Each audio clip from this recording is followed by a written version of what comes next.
bal ashaaciro ayaguna waxay ka yidhaahdeen hay kalaam horta u yaqaaniin guud ahaan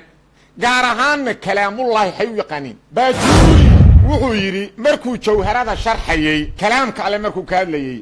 sifatun kalaamka alle waa sifo sifadoo azaliyatun oo azal loo nisbeeyey oon xaadis ahayn qaa'imatun bidaatihi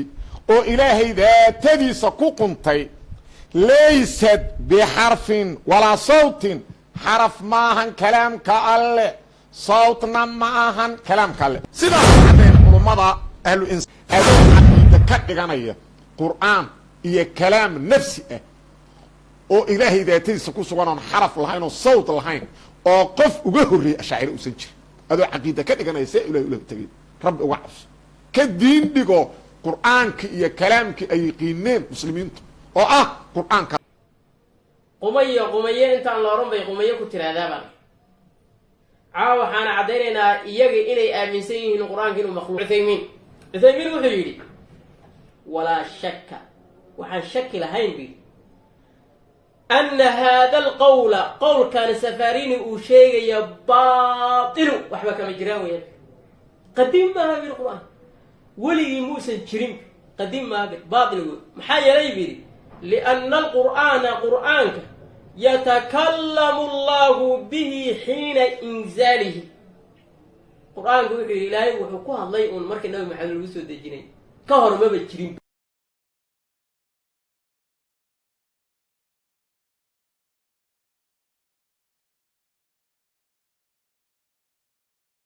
xajar ayaaba fatxulbaariga ku sheegay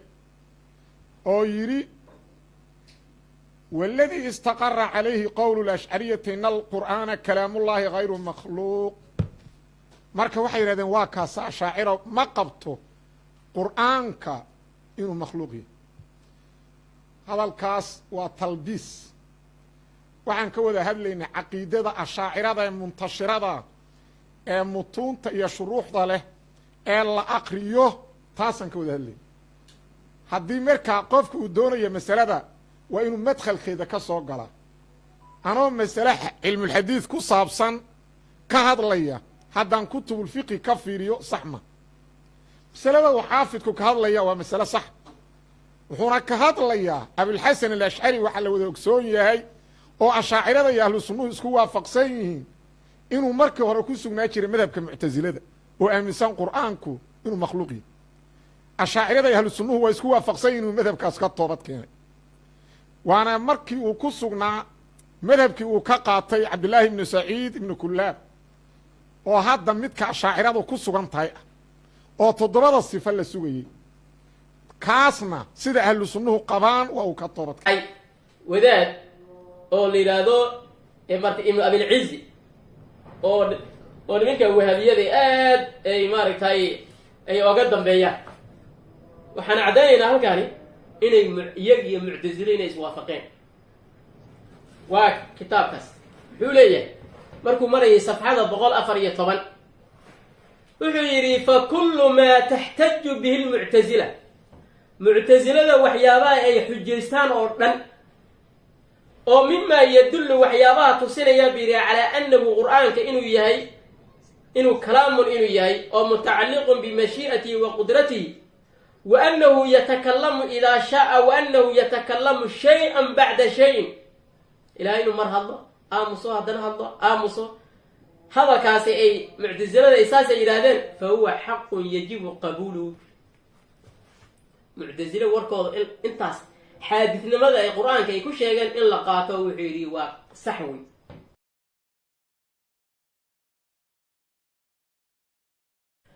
أعوذ بالله من الشيطان الرجيم بسم الله الرحمن الرحيم اللهم صل وسلم على سيدنا محمد وآله وأصحابه ومن تبعهم بإحسان إلى يوم الدين أما بعد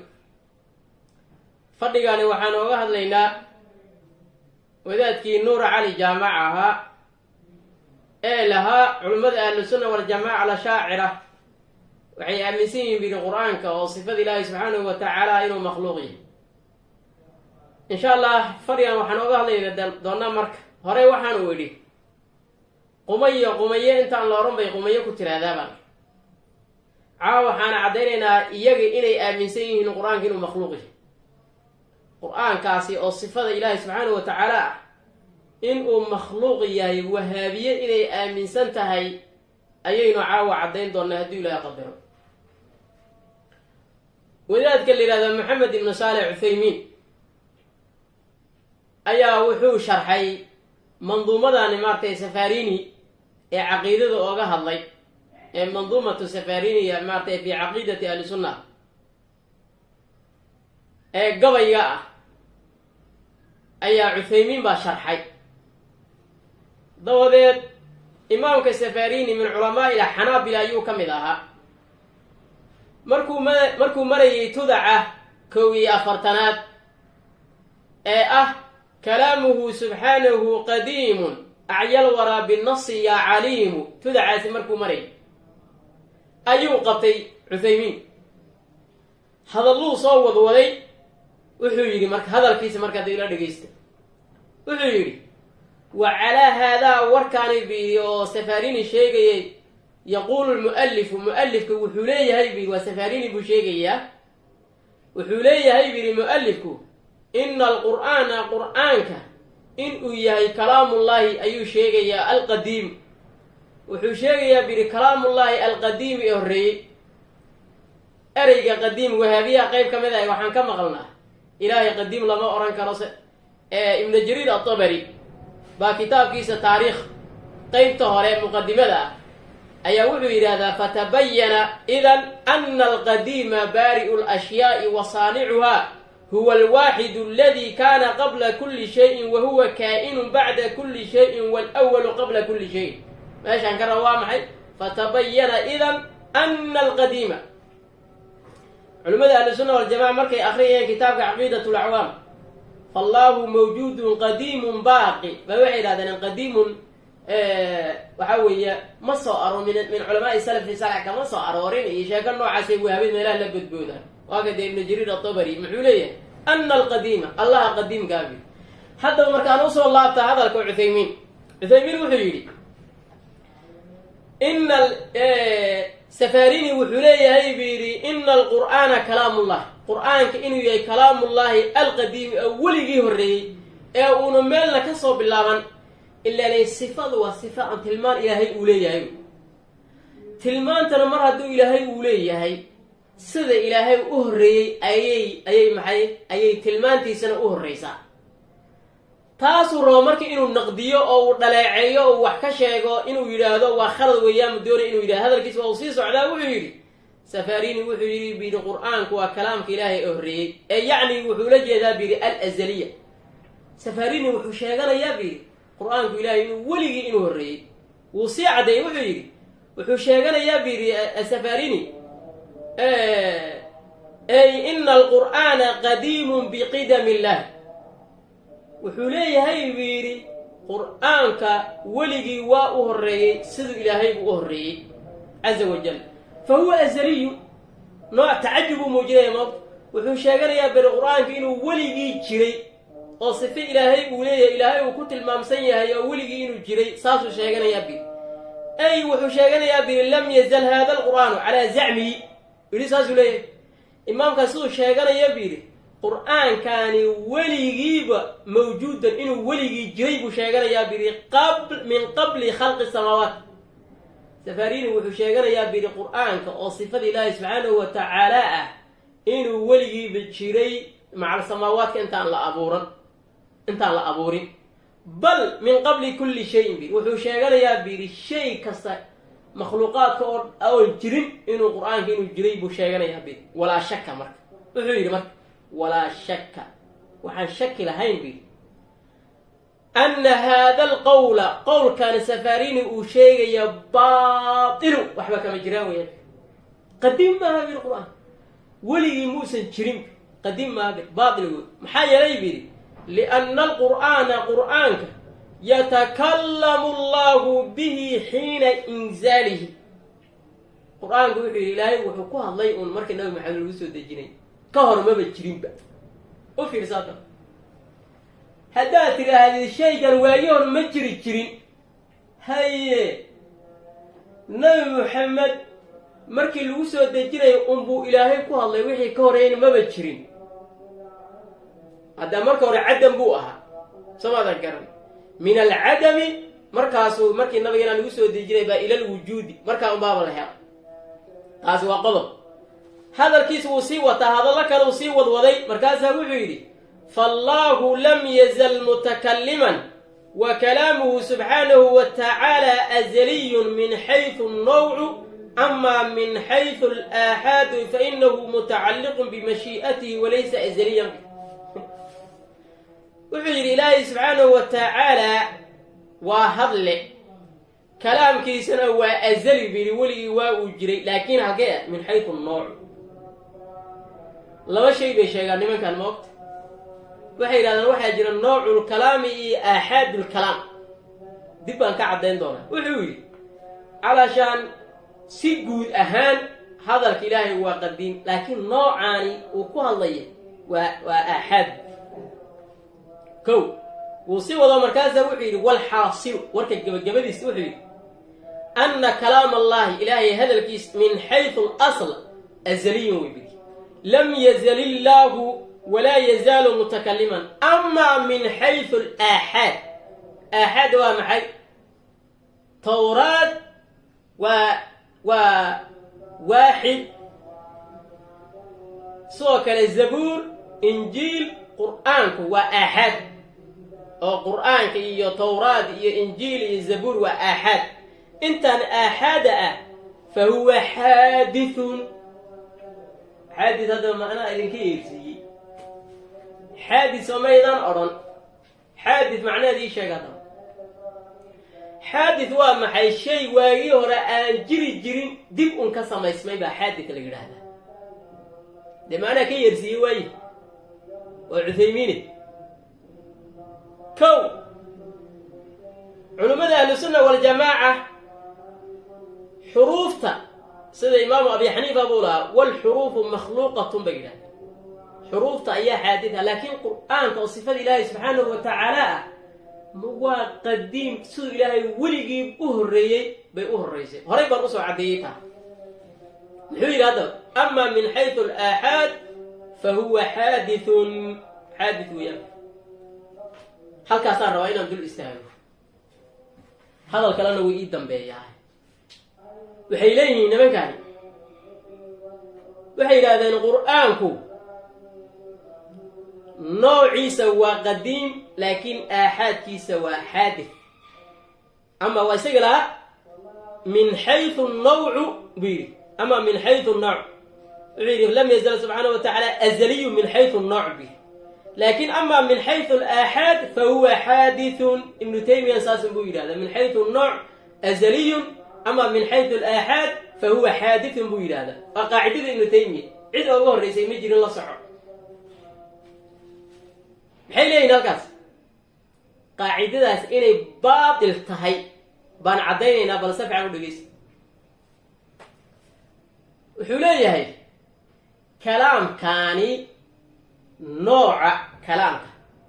si guud ahaan hadalka ilaahay waa qadiim laakiin afraad ku dhex jirta iyaga waa xaadith nooc maxaa la yidhahda horta bal ila nooc yaa ka hadla fanigee ka hadla mandiq hayan binaa ila almandiq mandiqiga aan aadna marka ila la ibnu qaacideen nooc min xaysu nooc qadiimun wa min xaysu alaaxaad xaadithun waa ibnu taymiyana wuxuu waa nin falsafi ah buu ahaa bal nooca marka aan aadna marka la joogo shayga kulliga marka laga hadlayo kulliga marka labaa loo kala qaada shayga laga warramaya daatada laga sheekaynaya amataan shay bad ama insaan baad ka warramaysa wax baad ka warramaysa shayga aad ka warramaysa kulliga hadduu ku dhex jiro kulliyun daatiyun baa la yidhaahdaa bannaanka hadduu ka yahayna waxa la yidhaha kulliyun caradiyun baa la yidhahdaa soo ma hayn kulliga daatigaa marka muxuu kala baxayay imaa inuu yahay mushtarakan bayna almaahiyati wa bayna gayriha min almaahiyaati ow mukhtasin biha labaasma mid aha inuu shaygan laga warramayay macnaha waxaani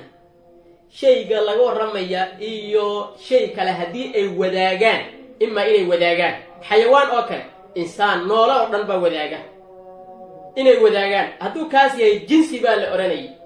hadduu mukhtas yahay daatada laga warramayo un hadduu gaar ku yahayna dee waxaa la odhanayay maxay fasli baa la yidhahdaa sida naadiq oo kale naadiq sifadaasi insaan bay u gaar tahay naadiq macnaa maskax ka shaqaysiiye hadle fikire kow midkaan kale caradigan isaga maxaa loo qaybinaya khaarijiga isagana saa oo kale inuu mushtarakan bayna almaahiyati wa bayna gayriha min almaahiyaati ama mukhtas biha hadduu wadaago waa caradi caam awi hadduu gaar ka yahayna maa maxay carad khaasi awi dabadeed nooca xaggaba ka soo baxay marka nafsulmaahiya maahiyada nafteeda nooc baa la yidhahdaa haddaba kalaamka ilaahay waa nooci kalaamka ilaahay subxaanahu wa tacaala waa maahiyadii waa nooci haye kalaamka ilaahay hadduu nooci hadduu shayga noocana waa markii laisku geeyo jinsiga iyo fasliga markii laisku geeyo nooc wey intaasoo oo mu'alafaadkii ayaa noocii ah soo ma ahayn kow hadda u fiirso haddaba halkaas shayga noocana afraadiisa isaga siduu yahay unbuu yahay markii hore waxay yidhahdeen nooca waa qadiim haye nooca waa tusaale maalan tusaaleaan ku siinaya insaan hadda haddii la yidhahdo insaan waa noocu insaan marka wuxuu leeyahay jinsi iyo fasli buu leeyahay jinsigiisu waa xayawaannimadu wey fasligiisana waa maxay waa naadiqnimada noolalnimadu waa jinsi waa cunsur waa unug cunsurka labaad amba unuga labaad waa maxay inuu yahay nudqiya hadle oo maskax ka shaqaysiiya fikire dabadeed xayawaaniya zaa'id nudqiya tusaawi insaan insaan baa marka soo baxaya ayaa soo baxaya sidoo kale eeg faras haddaad tidhaahdid farasna muxuu ka kooban yahay kow jinsi uu leeyahay waa maxay waa xayawaannimo iyo sahilnimo wuu dananaa noolalnimada iyo danannimada marka la isku geeyo waxaa soo baxay tusaawi faras hadda u fiirso marka nawcu kalaam illaahi subxaanahu wa tacaala waxay yidhahdeen waa qadiim bay yidhahdeen haye noocaasi laakiin waxyaaba ku dhex jira qaybo ku dhex jira laakiin waa xaadid bay yidhahdeen bal qaacidada baatilnimadeeda u fiirsayaa kow marka hore waxay yidhahdeen nawcu kalaam illaahi waa qadiim haye dee marka la yidhahda qadiim wey markaa nawc waa mubtadiya nawcu kalaami illaahi subxaanahu wa tacaala qadiimun noocaas mubtadaha mawduuc baa la yidhaha xagga mantiqa marka la joogo qadiimuna dee waa maxmuulki idan anta xakamta waxaad ku xukmisay calaa kalaamillaahi subxaanahu wa tacaala bilqidam baad ku xukmisay mar haddaad ku xukmiso dhammaan qadiim baad sheegtay dabadeed wixii aad qadiimnimo aad ku sheegtay baad intaad ka daba timid baa waxaad tihi laakiin waxyaaba ku dhex jira waa aaxaad xaggee shaygii marka qadiim aad tiri haddana qeyb ku dhex jirta aaxaad ah xaggee haddana ayaa xaadid ah baan leh aaxaad ku dhex jirta ayaa xaadid ah xaggee ka dhanaysa waa yaab idan halkaasi marka waxaa soo baxay halkaas taasi marka sidaasay baatil ku tahay waxaa soo baxay markaasi kalaamka ilaahay gebigiisaba in la eg waa musalsal tan hadday aaxaad noqoto taa kalena tan hadday xaadid noqotaana waa xaadid waxaa soo baxay marka dambe kalaamka ilaahay gebigiis sifada ilahay o dhan waa wada xaadidiinay tahay waxaan caddaynaynaa kitaabkani waa sharxu caqiidati daxaawiya waxaa iska leh ninka la yidhaahdo waxaa sharxay dee daxaawiyada waa imaamkii salafi saalix baa iska leh laakiin waxaa sharxay wadaad oo la yidhaahdo marka ibnu abilcizi oo nimanka wahabiyada aad ay maaragtay ay oga dambeeyaan waxaan caddaynaynaa halkaani inay iyag iyo muctasile inay iswaafaqeen waa kitaabkaas muxuu leeyahay markuu marayay safxada 414 wuxuu yidhi fakullu maa taxtaju bihi lmuctasila muctasilada waxyaabaha ay xujaystaan oo dhan oo mimaa yadullu waxyaabaha tusinaya buu yidhi calaa annahu qur'aanka inuu kalaamun inuu yahay oo mutacalliqun bimashii'atihi wa qudratihi wa annahu yatakallamu idaa shaaa wa annahu yatakallamu shay-an bacda shayin ilahay inuu mar hadlo aamuso haddana hadlo aamuso hadalkaasi ay muctasilada ay saasay yidhaahdeen fa huwa xaqun yajibu qabuuluhu muctasile warkooda intaas xaadidnimada ay qur-aanka ay ku sheegeen in la qaato wuxuu yidhi waa sax wey muctasile marka maxay aaminsanaan qur-aanka inuu makhluuq yahay sootii a'imado dhan wuxuu leeyahay muctasile hadalkaasi ay yidhaahdeen oo qur-aankani waa xaadid weeyo oo ilaahay dibbu ayuu kaga tilmaamsanaaday ee waayoor ma jiri jirin markii nabi maxamed calayhi salatu salam markii lagu soo dejinay unbuu ilaahay ku hadlay markaa unbuu ku tilmaamsanaaday qur-aankaani sifadaani oo qur-aanka markaa unbay timid saa darteed marka waa makhluuq bay lahayn hay marka wuxuu yidhi haddaba muctasile warka ay yidhahdeen war sax oo war saxa bir waa in la qaataa haddaba waxaan leenahay wahabiyey idinkiiyo muctasile waxaad aaminsantihin qur-aanka inuu makhluuq yahay wakaa wadaadkii dabadeed wuxuu yidhi wamaa yaquuluhu man yaquulu ina kalaam allahi qadiimun bidaatihi waanahu sifatun lahu wa sifatu laa taquumu ila bilmawsuufi fahuwa xaqun yajibu qabuuluhu walqowlu bihi bir haddana kuwa le bir waa qadiim qur-aankan waa qadiim kuwa lena annaga qur-aankaana qadiim oran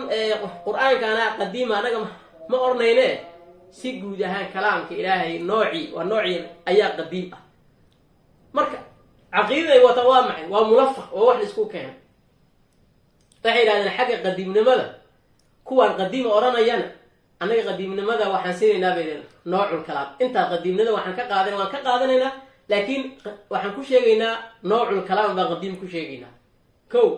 muctasilena waxaan kasoo qaadanay xaadidka ay sheegayaan intaasoo laisku keeno ayaa caqiidada iyada bay leeyiin qur-aanka waa mulafaq waa talfiiq intaa wax ka soo jiid halkan wax ka soo jiid qofka dawaarlaha markuu dharka uu harqamayo dee waxbuu isku kakabaa oo dabadeed isku xidhxidhaa dabadeed ama shaar buu kasoo saari amba qamiis buu kasoo saari amba wax buu kasoo saari idan caqiidat lwahaabiya waa mulafaqa waa mulafaqatu marka la eego tijaaha alqur'aani alkariim marka la eego waa mulafaqatun min almuctasila in laga soo qaatay iyo in ay ka qaateen min ahli sunna waljamaca alashaacira ay ka qaateen laakiin xagga ay la aadeen dabadeed wixii usoo baxay baa caqiidadoodii ayay noqotay idan qolooyinkii haddaba wadaadkii lasoo boodboodayey culimmada ahli sunna waljamaca baa aaminsan qur-aanku waa makhluuq meesha ma ka dhacday inqalaba sixru cala saaxir sixirkii wuxuu ku rogmaday ninkii saaxiraha sixiroolaha ahaa aawey marka wataa caqiidadiin markaas halkaasaa lala soo fadhiisanayaa culimmada ahlusunna waljamaaca baa aaminsan qur-aanka inuu makhluuq yahay culimmada ahlu sunna kasoo saari maysa hal sifo amba hal tilmaan oo ilaahay subxaanahu wa tacaala uu leeyahay iyagoo yidhi waa xaaditho waa makhluuq wallahi inaadan kasoo saarin kama soo saari kartid marka fadhigaadna halkaasi ayaan kaga baxaya inta ka horeysa oo walaalkiin asad xaydar cabdullaahi idin leh assalaamu calaykum waraxmat ullaahi wabarakaatuh